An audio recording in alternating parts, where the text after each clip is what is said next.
Buenos días, buenas tardes, buenas noches. En este video vamos a hacer un breve análisis de lo que fue lamentablemente el empate entre Talleres y River en Córdoba, porque el Millonario tenía absolutamente todo dado como para ganar 3 puntos y verdaderamente no eran 3 puntos más, porque ganarle al equipo cordobés en su cancha, habiendo tenido el rendimiento que tuvo el equipo de Michelis en el primer tiempo, era un logro más que importante. Sin embargo, en la segunda etapa todo se fue a pique y el partido terminó con un justo 2-2, un River muy superior en los primeros 45 minutos, logró convertir 2 goles, y un Talleres bastante superior en los segundos 45 minutos, y así es como finalizó el partido. Para el espectador neutral, seguramente uno de los mejores cotejos que van a ver en el fútbol argentino. Para el simpatizante millonario, una decepción, porque el equipo hace 4 que no gana. Es cierto que todavía no ha perdido, y eso también es un punto muy importante, sobre todo de cara a lo que va a ser la Copa Libertadores, que a veces es más importante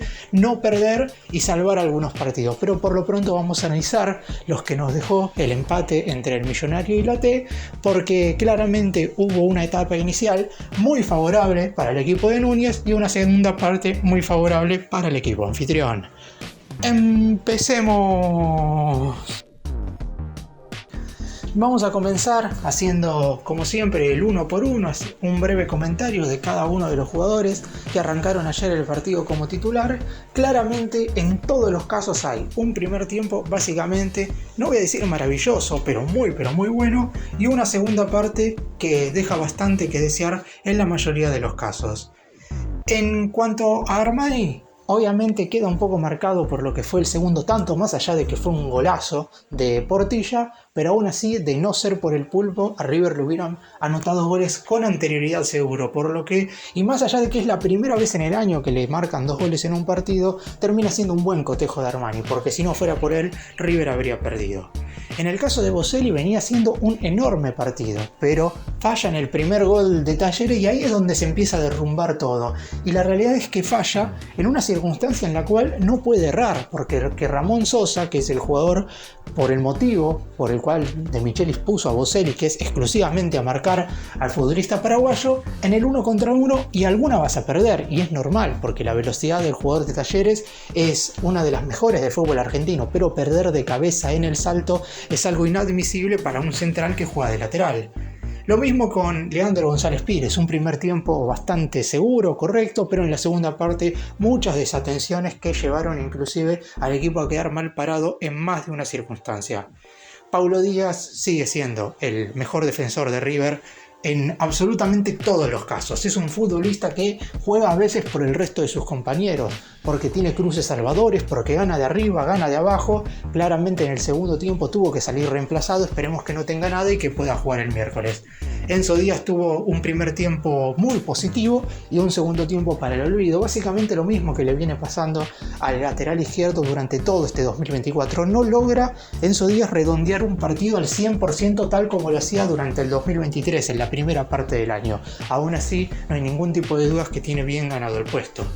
Rodrigo Villagra, con poco, para mí terminó siendo el mejor jugador de River, porque un primer tiempo fantástico, en el cual hasta pudo convertir un gol, era el 3-0 de River y ahí se le quitaba la historia.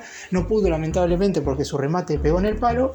También, lamentablemente para él, le sigue costando el hecho de no haber hecho pretemporada, porque la realidad es que en el segundo tiempo se cansa, se nota, y es por eso que en la segunda parte tuvo que ser reemplazado.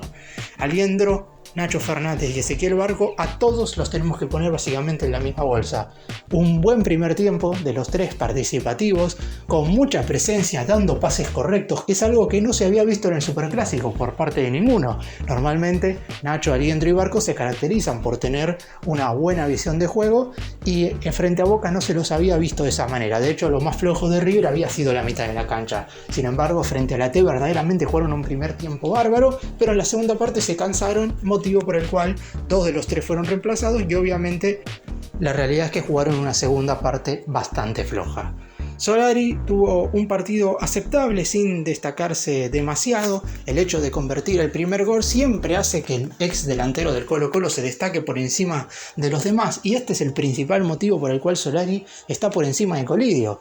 El ex Tigre tiene mejor dominio de pelota, mejor arranque, mejor amague contra los defensores rivales, gana más en los duelos 1 contra 1, Solari muchas veces choca contra los defensores, lo que hace que River pierda la pelota, pero en definitiva Coledio no tiene gol y Solari lleva, desde que regresó del preolímpico, aproximadamente 145 minutos jugados con la camiseta de River y ya convirtió 3 goles. Los números son increíbles a la hora de convertir y por eso mismo parecería que se termina ganando la titularidad.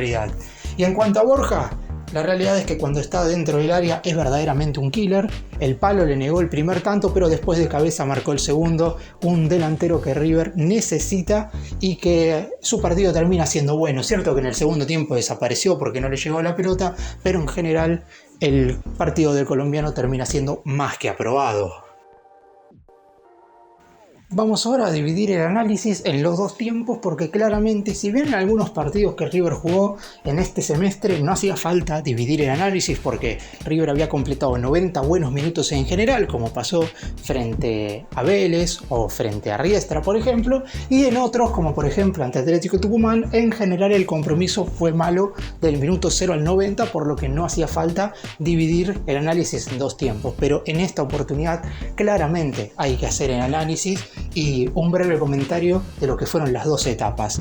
En la primera se vio un River verdaderamente siendo una aplanadora, con un De Michelis que corrigió la mitad de la cancha en relación a lo que había sucedido ante Boca porque puso a Aliendro como titular y Aliendro tuvo un buen primer tiempo y esto hay que destacarlo porque en muchas oportunidades Aliendro acompañaba al 5 de marca y lamentablemente el ex Colón no tenía un buen nivel. En esta oportunidad lo tuvo, se juntó con Nacho, se juntó con Barco, a su vez los dos delanteros aportaron sus goles, el primero de Solari con complicidad de Guido Herrera y el segundo de Borja por una enorme jugada colectiva tanto de Barco como de Nacho Fernández. El colombiano marcó nuevamente de cabeza en lo que va del campeonato, uno más de el futbolista que esperamos que sea un jugador importantísimo en la Copa Libertadores como lo ha sido básicamente siempre, y la defensa en general estuvo sólida salvo por un remate de Bota a quien para River fue imparable en general que terminó tapando a Armani.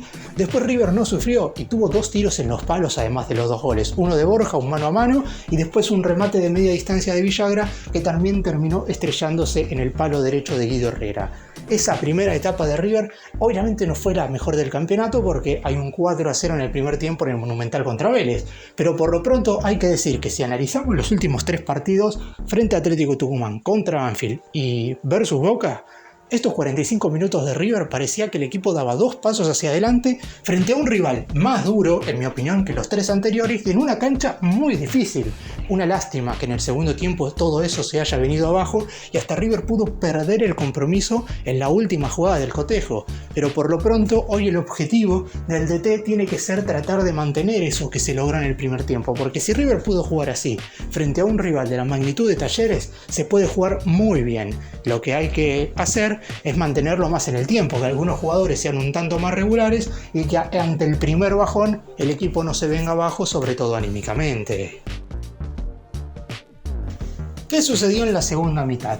Ya en los primeros 10 minutos se veía a un Talleres con otra intensidad y a un River que parecía dispuesto a esperar que surgiera alguna contra como para liquidar el partido. Eso es algo que ya de por sí a mí no me gusta porque River no está preparado para defenderse de esa manera. River tiene que estar acostumbrado más a tener la posesión de la pelota, el partido vaya 0-0, ganando 1-0, perdiendo 1-0, cual sea el resultado, River tiene que estar acostumbrado. Si después el equipo contrario te lleva a tener que defenderte, eso es otra cuestión, pero la postura de River en el arranque del segundo tiempo no me gustó. Obviamente hay algo también de Talleres que por la obligación de tener que salir a buscar el empate se paró un par de metros más adelante y dejó de perder pelotas, y ahí es donde empezaron a bajar el nivel los mediocampistas, y cuando baja el nivel del mediocampo obviamente baja el nivel de todo el equipo, porque River dejó de marcar bien en la mitad de la cancha, las presiones ya dejaron de ser tan constantes y rápidas, y claro está, a la hora de lo ofensivo River perdía la pelota muy rápido.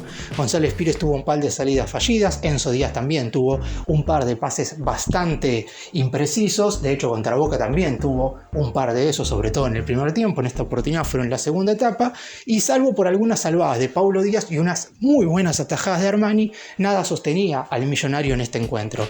Llegó finalmente el descuento en un error, a mi entender, grosero de Boselli, aunque hay una jugada previa, porque Bota, que es quien termina dando un pase de prácticamente 30 metros, lo hace básicamente solo. La asistencia, después es verdad, Boselli no puede perder con Sosa de arriba. Como dije cuando hablé del uruguayo en el 1x1, que Sosa te gane en velocidad, que Sosa te gane un encare de los 10 que te puede hacer, eso puede pasar, porque es un jugador muy habilidoso y no se lo puede frenar absolutamente siempre cuando tiene la pelota en los pies. Pero de arriba, en una jugada de un pase frontal que viene de 30 metros, eso no puede suceder, y a partir de ahí Talleres obviamente se animó. Los cambios de Michelis yo creo que no ayudaron tampoco. Es cierto que hay algunos que fueron obligados, porque Solari, Paulo Díaz y Villagra tuvieron que salir por molestias. Esperemos que no tengan nada, porque River no puede volver a tener el plantel condicionado. Los que ingresaron tampoco hicieron gran cosa. Echeverri tuvo una muy buena jugada individual, pero no pudo terminarla efectivamente. Colidio tampoco ingresó mal, teniendo un par de avances correctos, pero en definitiva a River le faltó en el segundo tiempo ser más ofensivo. Talleres llegó al empate por medio de un remate de prácticamente 40 metros de Portillo. Creo que hay complicidad de Armani, más allá de que en la repetición se ve que el remate termina ingresando al lado del palo. Y en la última, por medio de Martínez, Talleres lo tuvo, solo dentro del área y picándole la pelota. El mediocampista ofensivo de la T tuvo el 3-2 para el equipo local. Por suerte le erró y el cotejo terminó igualado en 2. Para cerrar, vamos a hablar de los futbolistas que terminaron lamentablemente tocados. Y digo esto porque a River se le vienen muchos partidos seguidos y algunos de estos cotejos son verdaderamente importantes. En primera instancia, el miércoles jugará contra Independiente Rivadavia de Mendoza en el Monumental, un duelo que sí o sí el equipo tiene que sacar adelante. Hay que sumar de a 3, porque si no ya vas a quedar afuera de los 4 primeros de la Copa Liga Profesional. Por lo pronto, hoy River se mantiene en el tercer lugar, detrás de Independiente y de Barraca Central, y tiene la oportunidad de pasar al rojo porque el próximo fin de semana lo enfrenta. El siguiente sábado, el más grande estará visitando el Libertadores de América para verse las caras con Independiente, y ahí puede llegar a superarlo en la tabla de posiciones. Pero por lo pronto el equipo se encuentra en la tercera posición. Pero en definitiva, lo que hay que hacer ahora es que los jugadores que terminaron lesionados, por decirlo de alguna manera, porque ninguno se retiró con una dolencia muscular, todos finalizaron el encuentro acalambrados, y esto un poco preocupa en el sentido de que, salvo por el caso de Villagra, que es un futbolista que no hizo pretemporada y que claramente es lógico que si sus 2 primeros duelos son frente a Boca y contra Talleres, sienta el nivel de exigencia, porque son 2 equipos que obviamente te van a exigir, y River no estuvo bien parado contra Boca, motivo por el cual Villagra tuvo que salir en el segundo tiempo, y contra Talleres en la segunda mitad pasó básicamente lo mismo, un equipo que perdió la mitad de la cancha, y esa fue la razón por la cual el exjugador justamente de Talleres tuvo que correr para todos lados y el cansancio físico se notó. Y sobre todo en el caso de Villagra se nota mucho, porque es un jugador que es muy preciso con los pases cuando está bien, pero cuando se empieza a cansar empieza a errar algunos pases verdaderamente muy sencillos. Es lógico que De Michelis lo haya sacado. Yo no sé si hubiera hecho el cambio que hizo en ese momento, porque en primera instancia armó una especie de línea de 5 con Aliendro de mediocampista central. Después sí ingresó Craneviter, que es un jugador más de marca, pero eso queda para más adelante. Después, en cuanto a lo de Paulo Díaz y lo de Pablo Solari, son jugadores, en el caso de Solari tampoco hizo pretemporada, pero venía entrenándose con la sub-23, y que hayan tenido calambres por haber jugado un partido después de que River haya jugado el domingo ante Boca, es decir, hubo 6 días de descanso, no es que River jugó entre semana, y es algo que verdaderamente preocupa, porque River ahora tiene que jugar dentro de 3 días, después 72 horas después tiene que volver a jugar, y después 96 horas después de jugar contra Independiente tiene que jugar la final con Estudiantes, por lo que no hay tiempo de descanso, y lo lógico es que De Michelis guarde a algunos jugadores. Veremos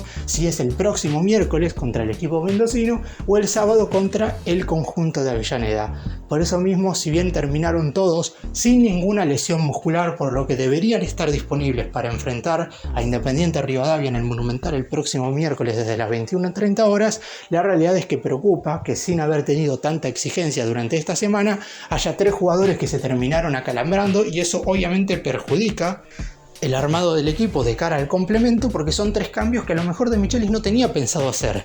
Claramente la modificación de Héctor David Martínez para que ingrese Paulo Díaz no es un cambio que el DT tenía pensado aún ganando o aún perdiendo el partido, y con la lesión del chileno esto termina provocando que el equipo se quede con un cambio menos, y cuando tenía que ir a buscar el partido, una vez Talleres empató 2-2, prácticamente no tuvo ninguna opción para poder llevarse el triunfo. Por eso mismo esperemos que en cuanto a lo físico el equipo no sienta ningún tipo de lesión muscular más, y que de ahora hasta la fecha FIFA todos puedan estar en óptimas condiciones.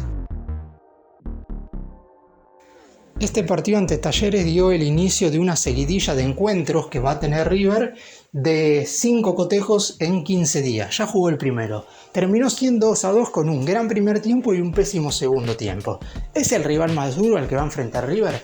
Y a mí me parece que Independiente en Avellaneda y Estudiantes de La Plata en la final de la Supercopa Argentina pueden inclusive ser más duros que Talleres. Pero en definitiva River terminó jugando un cotejo aceptable desde lo que sabemos que puede dar, y sabiendo que hay cosas para corregir que se pueden corregir. Lo que River hizo en el segundo tiempo no es algo incorregible.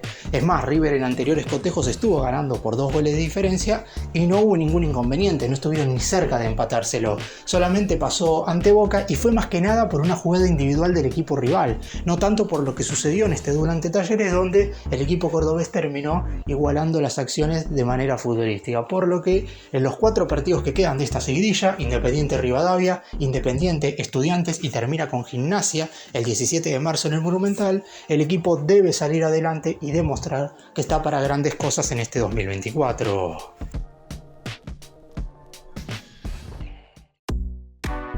Gracias por mirarnos, suscríbanse, nos vemos en el próximo video.